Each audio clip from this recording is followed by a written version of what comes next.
Magandang gabi po sa lahat. Luzon, Visayas, Mindanao, tayo nagbabalik dito sa aking munting channel po, Samuel Soriano TV 29 para mag-discuss ulit ng another coins at ito ang ating hilig. Ayan po, tumalakay ng barya.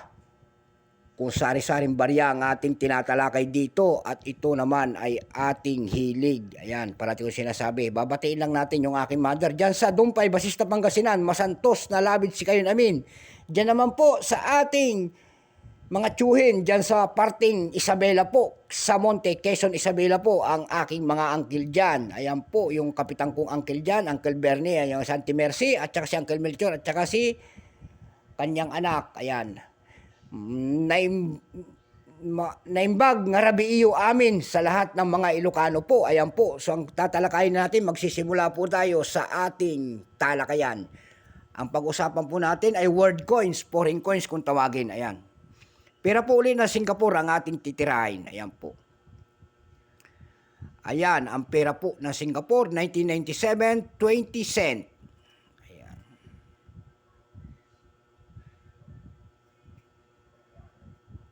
Bago tayo magsimula, kikilalanin muna natin siya. Siyempre, issue. Singapore, period 1965 up to date po. Type, standard circulation coins. Years 1985 hanggang 1991. Value, 20 cent. Currency, dollar, 1967 up to date. Composition po nito ay copper nickel. May bigat lamang po itong 4.5 grams. May haba po naman itong 21.36 mm. May kapal po naman itong 1.72 mm. Ang kanyang hugis, syempre, bilog po. Orientation, medal alignment number N-1668. Reference number KM-52. Ito pong 1997 po na ginawa ng Singapore sa barya na ito, ito po ay 44% lamang. Kung ilang minutes naman, kung ilang pirasong ginawa ng Singapore dito, ito po ay exactly 90 million piraso lamang.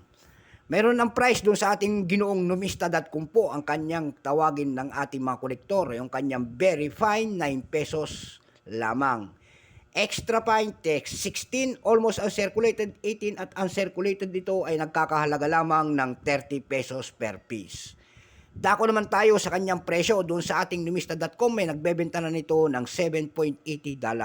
Doon naman po sa eBay.com, meron tayong nakikita nito nagbebenta ng 331.31 pesos. Meron tayong nakita doon na pinakamaliit na $1.85. Ayan po, wala na tayong ibibigay na presyo at sagad na. Sa carousel, wala tayong nakita nagbebenta nito. Ayan po. So hanggang dito na lamang po. Ayan. Palooban sana tayo ng Panginoon sa araw-araw natin buhay. And God bless po kung saan kayong panig ng mundo. Ayan. Take care. Thank you so much sa aking mga subscriber. Hanggang dito na lamang po. Bye-bye.